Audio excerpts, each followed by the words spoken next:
Welcome to e-PG पाठशाला। E-PG पाठशालायाः कृते भवद्भ्यः सर्वेभ्यः स्वागतं व्याहरामि। अहं श्रीपादसुब्रह्मण्यः हैदराबाद नगरस्थ पोट्टि श्रीरामुलु तेलुगु विश्वविद्यालये संस्कृत आचार्यः अस्मि। अद्य मया ओत् इति सूत्रमधिकृत्य अध्याप्यते। अस्मिन् पाठ्यांशे ये मुख्याः अंशाः वर्तन्ते ते भवतां सौकर्याय संग्रहेण विव्रियन्ते। प्रथमतः मया सिद्धान्तकौमुदीम् अनुसृत्य ओत् इति सूत्रस्य सामान्यतः अर्थः विव्रियते। ओदन्तः निपातः प्रगृह्यः स्यादिति अहो ईशाः इत्युदाहरणमिति। महाभाष्ये आहो इति उताहो इति उदाहरणद्वयं दत्तम्। आहो इति ओदन्तः निपातः, उताहो इति ओदन्तः निपातः उभयत्र च अनेन सूत्रेण प्रगृह्य संज्ञा प्रवर्तते। ततः एवम् आशंका कृता, आहो इति उताहो इति च निपातसमाहारः आह उ, आहो उत आह उ, उताहो। एवञ्च यदा निपातसमाहारः तदा निपात एकाजनाङ् इति सूत्रेणैव आहो इति उताहो इत्यत्र प्रगृह्य संज्ञा सिद्धौ नेदम् ओत् इति सूत्रस्य उदाहरणद्वयं भवितुम् अर्हति इति आशंका आगता। तस्याः आशंकायाः इदं समाधानम् एवं तर्हि एकनिपाता इमे इति भाष्ये उक्तम्। एकनिपातत्वे च एकाच्त्वाभावात् निपात एकाजनाङ् इति सूत्रेण प्रगृह्य संज्ञायाः प्रवृत्तौ अनेन ओत् इति सूत्रेण प्रगृह्य संज्ञा प्रवर्तते। प्रगृह्य संज्ञायाञ्च प्लुतप्रगृह्य अचिनित्यमिति सूत्रेण प्रकृतिभावे सन्धिकार्यं न भवति। आहो इति उताहो इति च रूपद्वयं भवति। अथवा प्रतिषिद्धार्थोऽयम् आरम्भः ओषु यातं मरुतः इत्यादि ऋग्वेदे मन्त्रे यः प्रयोगः वर्तते सः प्रयोगः दत्तः। तस्मिन् पाठ्यांशनिरूपणे विवरणं मया दीयते। अनन्तरम् ओतश्च्विप्रतिषेधः इति वार्तिकम् आरब्धम्। अदोभवत् तिरोभवत् इति। अनदः अधः अभवत् अदोभवत्, अतिरः तिरः अभवत् तिरोभवत् इति। उभयत्र च्विप्रत्ययान्तस्य अदो इत्यस्य तिरो इत्यस्य च प्रगृह्य संज्ञा वारणार्थम् ओतश्च्विप्रतिषेधः इति वार्तिकम् आरम्भणीयम् इत्युक्त्वा वार्तिकं नारम्भणीयं, लक्षणप्रतिपदोक्तपरिभाषया वारणात् इत्युक्तम्। अनन्तरम् अगौः गौः समपद्यत गोभवत् इत्यत्र प्रगृह्य संज्ञापत्तिः दत्ता। तत्र लक्षणप्रतिपदोक्तपरिभाषाया वारणं कर्तुं नैव शक्यते इति आशंकां कृत्वा समाधानम् एवमुक्तं, गौणमुख्यन्यायेन तत्र प्रगृह्य संज्ञावारणं भवति इति। गौणमुख्ययोः मुख्ये कार्यसम्प्रत्ययः इति परिभाषा। कथं तद्वारणं भवति इति तस्मिन् पाठ्यनिरूपणसन्दर्भे अहं वदामि। इयञ्च परिभाषा पदकार्ये एव प्रवर्तते। अतः वाहिकार्थे गोशब्दे वृद्ध्यात्वे भवतः इति एते पाठस्य मुख्याः अंशाः। इदानीम् अस्य पाठस्य उपोद्घातः भवतां सौकर्याय संक्षेपतः मया दीयते। ओत् इति एकपदं सूत्रम्। निपात एकाजनाङ् इति सूत्रात् निपातः इत्यनुवर्तते। ईदूदे द्विवचनं प्रगुह्यमिति सूत्रात् प्रगुह्यमित्यनुवर्तते। प्रगृह्यम् इति च प्रगृह्यः इति पुंलिङ्गतया विपरिणम्यते। निपात इत्यस्य ओत् इति विशेषणं विशेषणत्वात् येन विधिस्तदन्तस्य इति तदन्तविधिः ओदन्तो निपातः प्रगृह्यसंज्ञकः स्यात् इति सूत्रस्य अर्थः। अहो ईशाः इति सूत्रस्य उदाहरणं दत्तं।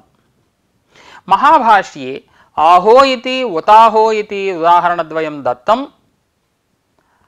तत्र च आशंका कृता अयं निपातसमाहारः निपात एकाजनाङ् इति सूत्रेणैव प्रगृह्यसंज्ञा सिद्ध्यति इति। तत्र समाधानद्वयमुक्तं महाभाष्ये। एवं तर्हि एकनिपाता इमे इति एकं समाधानम्। अयं निपातसमाहारः न भवति किन्तु एकनिपातः इति, अथवा प्रतिषिद्धार्थोऽयम् आरम्भः ओषु यातं मरुतः इति। कथम् ओषु यातं मरुतः इति प्रयोगे विशेषः इति तस्मिन् सन्दर्भे अहं वदामि। अनन्तरम् ओतस्त्वि प्रतिषेधः इति वार्तिकम् आरब्धम्। अनदः अधः अभवत् अधोऽभवत्, अतिरः तिरः अभवत् तिरोऽभवत् इत्यत्र उभयत्र प्रगृह्यसंज्ञावारणार्थम् ओतस्त्वि प्रतिषेधः इति च्यन्तस्य प्रतिषेधो वक्तव्यः इति वार्तिकेन उक्तम्। वस्तुतः वार्तिकं नारब्धव्यं लक्षणप्रतिपदोक्तपरिभाषयैव अत्र वारणं सम्भवति इति। अनन्तरम् अगौः गौः समपद्यत गो भवत् इत्यत्र गो इत्यस्य प्रतिपदोक्तत्वेन ओत् इति सूत्रेण प्रगृह्यसंज्ञा प्राप्नोति इति आशंका कृता, परन्तु गौणमुख्ययोः मुख्ये कार्यसम्प्रत्ययः इति परिभाषया तद्वारणं भवति इत्युक्तम्। अन्ततः इयं परिभाषा पदकार्ये एव प्रवर्तते, न तु प्रातिपदिककार्ये। अतः वाहिकार्थे गोशब्दे प्रातिपदिककार्याणि वृद्ध्यात्पादीनि भवन्ति। अत एव गौस्तिष्ठति गामानया इत्यादि रूपाणि सिद्ध्यन्ति। अयञ्च उपोद्घातः अस्य पाठस्य। इदानीम् ओत् इति सूत्रस्य सामान्यतः अर्थः मया विव्रियते सिद्धान्तकौमुदीं स्वीकृत्य। इतः प्रागेव मया एकं वारम् उक्तं, पुनः मया उच्यते। ओत् इति एकपदं सूत्रम्। ईदुदेद्विवचनं प्रगृह्यमिति सूत्रात् प्रगृह्यमित्यनुवर्तते। प्रगृह्यः इति पुंलिङ्गतया विपरिणम्यते। निपात एकाजनाङ् इति सूत्रात् निपातः इत्यनुवर्तते। निपातस्य ओत् इति विशेषणं विशेषणत्वात् येन विधिस्तदन्तस्य इति तदन्तविधिः। ओदन्तः निपातः प्रगृह्यः स्यात् इति सूत्रस्य अर्थः। अहो ईशाः इत्युदाहरणम्। अहो इति ओकारान्तः निपातः। अतः अस्य ओत् इति सूत्रेण प्रगृह्यसंज्ञायां प्लुतप्रगृह्या अचिनित्यमिति सूत्रेण प्रकृतिभावे सन्धिकार्यं न भवति। अहो ईशाः इति रूपं भवति। अवादेशः न भवति इति अस्माभिः भावनीयम्। अत्र अहो इत्यस्य निपातत्वेपि एकाच्त्वाभावात् निपात एकाजनाङ् इति सूत्रेण प्रगृह्यसंज्ञा न सिद्ध्यति। अतः ओत् इति सूत्रेण अत्र प्रगृह्यसंज्ञा विहिता इति अस्माभिः मन्तव्यम्। ओत् इति सूत्रस्य साधारणम् उदाहरणम् अस्माभिः परिज्ञातम् अहो ईशाः इति। महाभाष्ये आहो इति उताहो इति उदाहरणद्वयं दत्तम्। अत्र इयं शंका क्रियते, अयि भोः आहो इत्ययं निपातः निपात समुदायात्मकः निपात समाहारः आह उ आहो इति। एवं उताहो इत्यपि उत आह उ उताहो इति। एवञ्च अन्ते उ इत्यस्य निपातस्य श्रवणात् निपात एकाजनाङ् इति सूत्रेणैव प्रगृह्यसंज्ञा सिद्ध्यति। किमर्थम्? एतद्रूपसिद्ध्यर्थम् ओत् इति सूत्रम् इति। अयि भोः विद्यार्थिनः, इदं भवद्भिः ध्यातव्यम्। अन्ते उकारः श्रूयते उयः इति सूत्रेणैव प्रगृह्य संज्ञा सिद्ध्यति वा इति। न सिद्ध्यति। अयम् उकारः निरनुबन्धकः, ञकार अनुबन्धरहितः। अतः अत्र उयः इति सूत्रेण प्रगृह्य संज्ञा न प्रवर्तते। अत एव महाभाष्ये निपात एकाजनाङ् इति सूत्रेण एव प्रगृह्य संज्ञा आशङ्किता।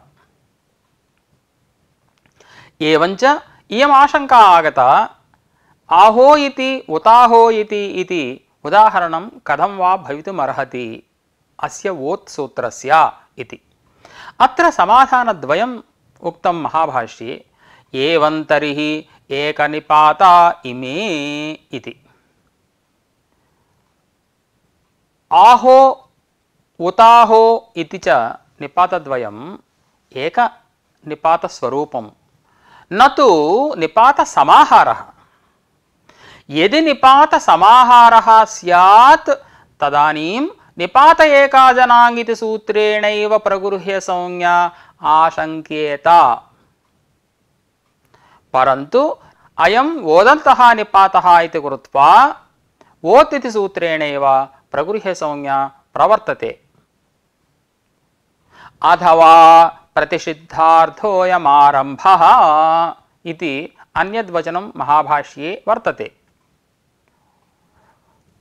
ऋग्वेदे ओषु यातं मरुतः ओषु यातं बृहती च शक्वरी इत्यादि मंत्राः वर्तन्ते। तत्र ओ इति आ उ इति निपात समुदायः। तत्र आ उ इत्यनयोः आद्गुणः इति सूत्रेण गुणे ओ इति रूपं भवति।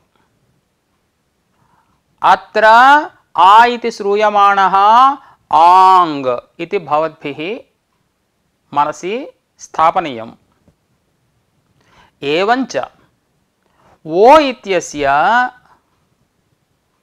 एकादेशस्य ओकारस्य अन्तादिवच्च इति सूत्रेण पूर्वान्तवद्भावेन आङ् रूपत्वम् आगतम्। एवञ्च ओ इत्यस्य आङ् रूपत्वेन निपात एकाजनाङ् इति सूत्रेण प्रगृह्य संज्ञा प्रतिषेधः प्राप्नोति। तत्र प्रगृह्य संज्ञा सिद्ध्यर्थं वोत् इति सूत्रम् आवश्यकम्। तत्र पदपाठे प्रगृह्य अनन्तरम् इति शब्दस्य पाठात् ओ इति पदपाठे ओ इत्यस्य प्रगृह्य संज्ञा सद्भावादेव प्रकृतिभावः आगतः, सन्धिकार्यं न प्रवृत्तम्। एवमेव क्वचित् छाकायाम् ओ अयातम् इति प्रयोगः वर्तते। अत्रापि पूर्वान्तवद्भावेन आङ्त्वात् निपात एकाजनाङ् इति सूत्रेण अनाङ् प्रतिषेध सद्भावात् प्रगृह्य संज्ञायाः अप्रवृत्तावपि ओदन्त निपातस्य सद्भावात् वोत् इति सूत्रेण प्रगृह्य संज्ञा प्रवर्तते। प्लुत प्रगृह्य अचिनित्यमिति सूत्रेण प्रकृतिभावः प्रवर्तते। अतः सन्धिकार्यं न भवति, अवादेशः न भवति। एवं रीत्या आहो इति उताहो इति उदाहरणद्वयं वोत् इति सूत्रस्य महाभाष्यकारैः दत्तमिति अस्माभिः मन्तव्यम्। वोत् इति सूत्रे वोतश्च्वि प्रतिषेधः इति वार्तिकम् आरब्धव्यम्। अस्य वार्तिकस्य अयमर्थः ओतः इत्युक्तौ वोत् अन्ते यस्य वर्तते तस्य अर्थात ओदन्तस्य निपात संज्ञायां ओदन्तस्य निपातस्य प्रगृह्य संज्ञायां चिव्यन्तस्य अर्थात चिवि प्रत्ययान्तस्य प्रतिषेधः वक्तव्यः इति वार्तिकस्य अर्थः। अनदः अधः अभवत् अधोभवत् इति रूपम्, अतिरः तिरः अभवत् तिरोभवत् इति रूपम्। कथमिति मया उच्यते। अनदः अधः अभवत् इत्यर्थे अधः शब्दात् अभूत तद्भाव इति वक्तव्यम् इति वार्तिकसहित कृभ्वस्ति योगे संपद्य कर्तरि च्विः इति सूत्रेण च्वि प्रत्यये च्वि प्रत्ययस्य सर्वलोपित्वात् अपहारे अधस् इति जाते ऊर्यादि च्विडाचश्च इति सूत्रेण च्वि प्रत्ययान्तस्य निपात संज्ञायाम् अनन्तरम् अभवत् शब्द योगे अधस् अभवत् इत्यत्र ससजुषोरुः इति सूत्रेण ऋत्वे इदानीम् अदर् इति जाते अतोरोरप्लुतादप्लुते इति सूत्रेण उत्वे आद्गुणः इति सूत्रेण गुणे अदो अभवत् इति जाते इदानीम् ओदन्तः निपातः अदो इति। तस्य ओत् इति सूत्रेण प्रगृह्य संज्ञायां प्लुत प्रगृह्य अचिनित्यम् इति सूत्रेण प्रकृतिभावे सन्धिकार्यं न स्यात् एङ्गः पदान्तादति इति सूत्रेण पूर्वरूपं न स्यात् अदोभवत् इति रूपं न स्यात्। एवं अतिरः तिरः अभवत् इत्यर्थे तिरोभवत् इति रूपमपि न सिद्ध्येत्। तत्रापि पूर्ववदेव तिरो इत्यस्य ओदन्तस्य निपातस्य प्रगृह्य संज्ञा प्राप्नोति। अतः उभयत्र प्रगृह्य संज्ञा वारणार्थम् ओतश्च्वि प्रतिषेधः इति वार्तिकम् आरब्धव्यम्। अनेन वार्तिकेन च्वि प्रत्ययान्तस्य प्रगृह्य संज्ञा निषेधात् उभयोः अदो तिरो इत्यनयोः च्वि प्रत्ययान्तत्वात् प्रगृह्य संज्ञा न भवति, प्रकृतिभावः न भवति, पूर्वरूपं भवत्येव अदोभवत् तिरोभवत् इत्यादि रूपाणि सिद्ध्यन्ति। अनदः अधः अभवत् इत्यर्थे अदो अभवत् इत्यवस्थायाम् ओत् इति सूत्रेण प्रगृह्य संज्ञा वारणार्थम् ओतश्च्वि प्रतिषेधः इति वार्तिकम् एतावत्पर्यन्तम् आरम्भणीयम् इत्युक्तम्। वस्तुतः इदं वार्तिकं नारम्भणीयम्। कुतः इत्युक्तौ लक्षणप्रतिपदोक्तयोः प्रतिपदोक्तस्यैव ग्रहणम् इति परिभाषयैव अत्र प्रगृह्य संज्ञा वार्यते। लक्षणेन आगतं लाक्षणिकं प्रतिपदोक्तं स्वरूपतः स्वभावतः उच्चारितं प्रतिपदोक्तं। तत्र लाक्षणिकशब्दः प्रतिपदोक्तशब्दः यदा द्वौ वर्तेते तयोः प्रतिपदोक्तस्य शीघ्रम् उपस्थितिः लाक्षणिकस्य लक्षणाप्रतिसन्धानेन लाक्षणिकस्य अर्थस्य उपस्थितिः विलम्बेन भवति। अतः इदमेव बीजं लक्षणप्रतिपदोक्तपरिभाषायाम्। एवञ्च लक्षणप्रतिपदोक्तयोः प्रतिपदोक्तस्यैव ग्रहणम् इति परिभाषया प्रकृते अदो इत्यस्य लाक्षणिकत्वात्। पश्यन्तु, अहो ईशाः इत्यत्र अहो इति ओकारान्तः निपातः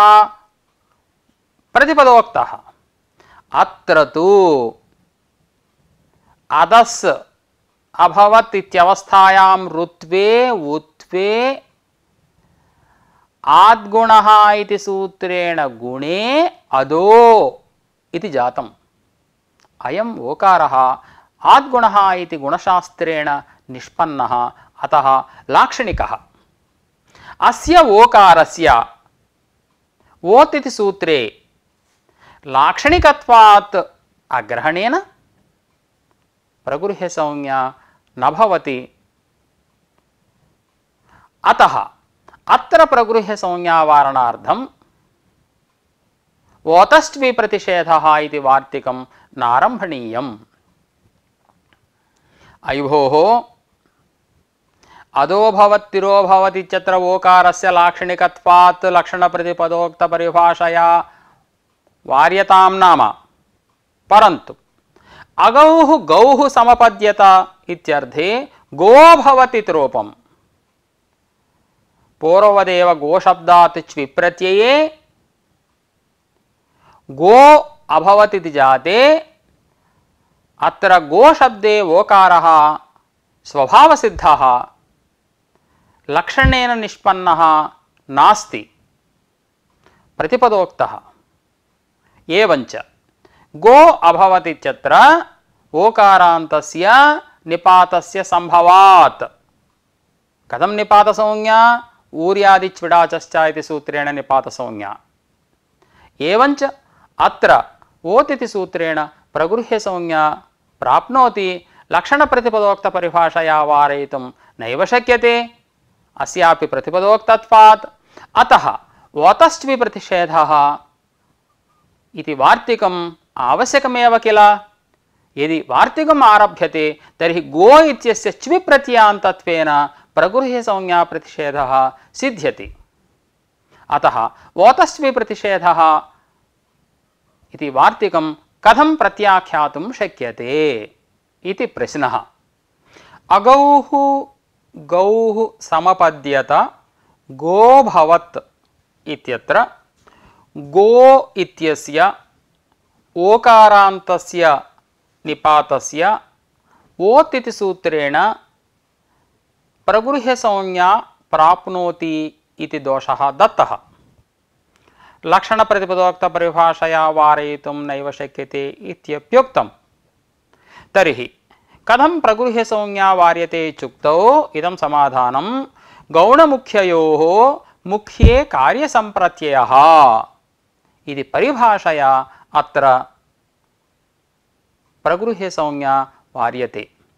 गुणादागतः गौणः, तत्र गुणशब्दात् तथा आगतः इति सूत्रेण तद्धितप्रत्यये अण्प्रत्यये गौणः इति रूपं भवति।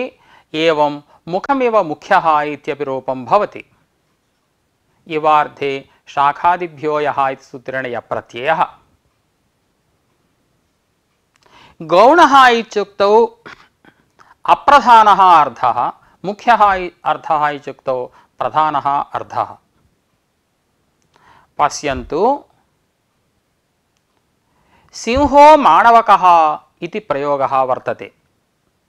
केवलं सिंहः इत्युक्तौ सिंहशब्दस्य सिंहत्वविशिष्टः सिंहः अर्थः।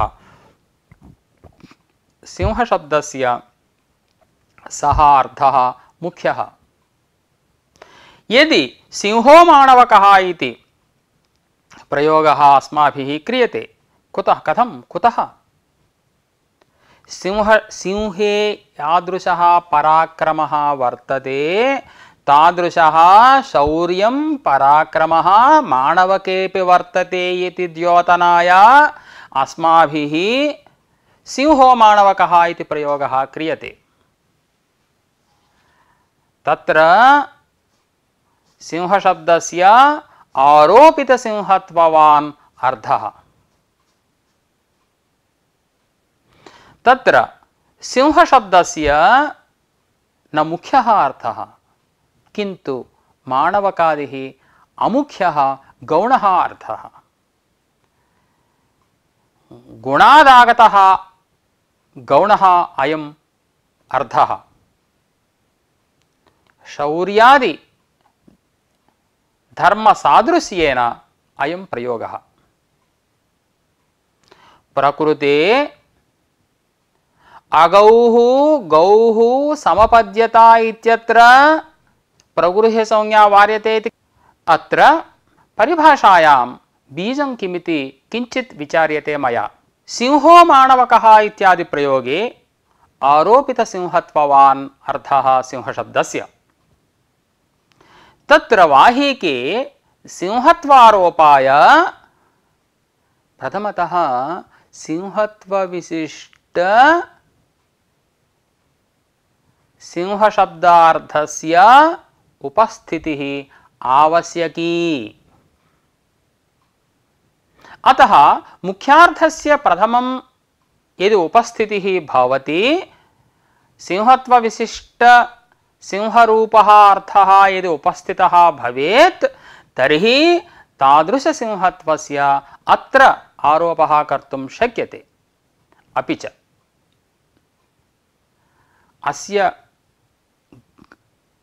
अर्थस्य गौणत्वम् उच्यते। कथं गौणत्वं? मुख्यार्थापेक्षया गौणत्वम्। अतः मुख्यार्थः अवश्यं प्रथमम् उपस्थितः भवति इति अस्माभिः वक्तव्यम्। अपि च गौणः अर्थः अनियतः।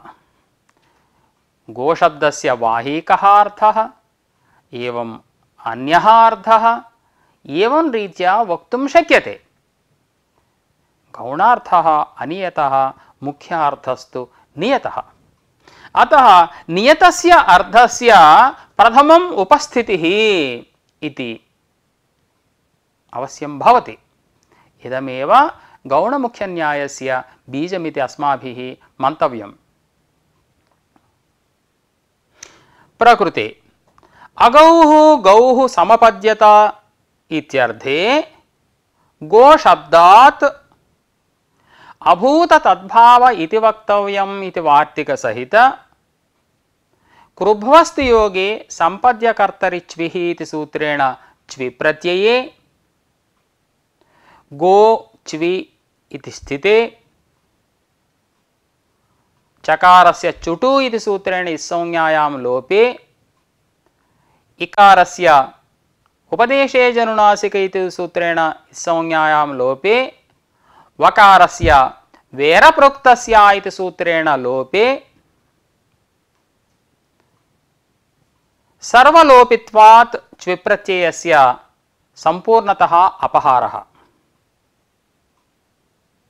एवञ्च गो इति जाते तद्धितान्तत्वात् प्रातिपदिकसंज्ञा भवति, तस्मात् सुप्रत्ययः। च्विप्रत्ययान्तस्य गोशब्दस्य ऊर्यादिच्विडाचश्च इति सूत्रेण निपातसंज्ञा वर्तते। निपातसंज्ञायां स्वरादिनिपातमव्ययम् इति सूत्रेण अव्ययसंज्ञा वर्तते। अव्ययसंज्ञायाञ्च अव्ययादाप्सुपः इति सूत्रेण सुपः लुक् भवति। गो सु इत्यवस्थायां सुपः लुकि गो इति रूपं भवति। इदानीं गो इत्यस्य पदस्य अभवत् इति पदान्तरेण सम्बन्धे गो अभवत् इत्यत्र गो इति ओकारान्तस्य निपातस्य सद्भावात् ओत् इति सूत्रेण प्रगृह्य संज्ञा प्राप्नोति। इदमपरं मनसि ध्यातव्यम्। अयम् ओकारः प्रतिपदोक्तः। यथा अदो तिरो इत्यत्र गुणेन निष्पन्नः ओकारः, तद्वत् अयम् ओकारः केनापि लक्षणेन निष्पन्नः नास्ति। गमेर्डोः इति सूत्रेण गमुलधातोः डो प्रत्यये गम ओ इति स्थिते डित्वसामर्थ्यात् अभस्यापि टेर्लोपे गो इति रूपं निष्पन्नम्। अतः इदं रूपं गो इति प्रतिपदोक्तम्। ओकारः प्रतिपदोक्तः, लाक्षणिकः नास्ति। एवञ्च प्रतिपदोक्तस्य ओकारस्य संभवात् ओदन्तः निपातः गो इति तस्य अनेन सूत्रेण प्रगृह्यसंज्ञा प्राप्नोति। परन्तु एतावत्पर्यन्तं गौणमुख्यन्यायस्य प्रदर्शनात् अत्र अगौः गौः समपद्यता इत्यत्र गोशब्दार्थः गौणः इति कृत्वा गौणार्थवाचकत्वेन मुख्यार्थवाचकत्वाभावात् अत्र ओत् इति सूत्रेण प्रगृह्यसंज्ञा न प्रवर्तते, प्रकृतिभावः न भवति, पूर्वरूपमेव भवति, गो भवतीत्येव रूपं सिद्ध्यति। एतावत्पर्यन्तम् अगौः गौः समपद्यत गो भवत् इत्यत्र गौणमुख्ययोः मुख्ये कार्यसम्प्रत्ययः इति परिभाषया ओत् इति सूत्रेण प्रगृह्यसंज्ञा वारिता। तर्हि यत्र वाहीकार्थबोधकः अर्थात् गौणार्थबोधकः गोशब्दः तत्र वाहीकम् अभिप्रेत्य गामानय गौस्तिष्ठति इत्यादि रूपाणि इत्यादि वाक्यानि प्रयोज्यन्ते। तत्र गो शब्दात् प्रथमैकवचने सुप्रत्यये गोसु इति स्थिते गोर्तो णितु इति सूत्रेण सुप्रत्ययस्य निद्वद्भावे अचो इणिति इति सूत्रेण वृद्धौ गौसु इति जाते ऋत्वविसर्गयोः गौहित रूपं भवति। एवं गो शब्दात् द्वितीयैकवचने अं प्रत्यये गो अम् इति स्थिते औतोंशस्योः इति सूत्रेण आत्वे गामित रूपं भवति। अत्र गौणार्थबोधकत्वेन कथं वृद्धिः इत्युक्तौ गोतो णितु इति निद्वद्भावः तत्प्रयुक्तवृद्धिः इत्यर्थः। एवं औतोंशसोः इति आत्वञ्च कथं भवतः इति प्रश्नः वर्तते। तत्समाधानरूपेण भाष्यमिदं प्रवृत्तम्। अर्धाश्रय एतदेवं भवति यद्धि शब्दाश्रयं शब्दमात्रे तद्भवति शब्दाश्रये च वृद्ध्यात्वे इति। गौणमुख्ययोः मुख्यरूप अर्धे कार्यसम्प्रत्ययः भवति इत्युक्तं किल। अत्रायं सिद्धान्तः वर्तते। इयं परिभाषा पदकार्ये एव प्रवर्तते न तु प्रातिपदिककार्ये इति। अयम् अभिप्रायः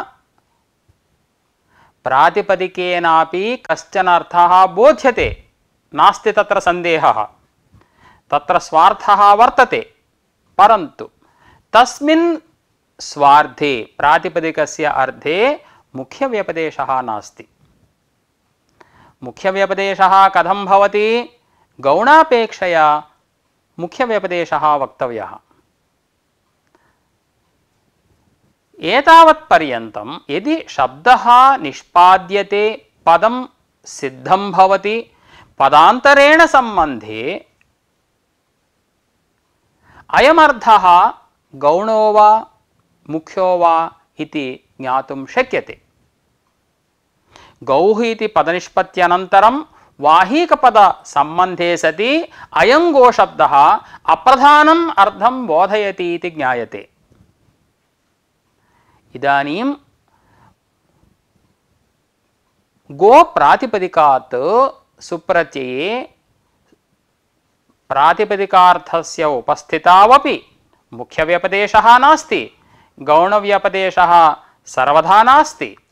एवञ्च गौणमुख्ययोः मुख्ये कार्यसम्प्रत्ययः इति परिभाषा अत्र न प्रवर्तते। निद्वद्भावः तत्प्रयुक्तवृद्धिः प्रवर्तते, औतोंशसोः इति आत्वञ्च प्रवर्तते। गौस्तिष्ठति, गामानया इत्यादि रूपाणि वाहीकरूप अर्धेपि भवन्ति। एवञ्च इदं सिद्धम्, इयं परिभाषा पदकार्ये एव प्रवर्तते न तु प्रातिपदिककार्ये इति प्रकृते वृद्ध्यात्वे प्रातिपदिककार्ये एव वर्तेते न तु पदकार्ये इति न कोऽपि दोषः। एवं रीत्या ओत् इति सूत्रं संपूर्णतः मया अध्यापितम्।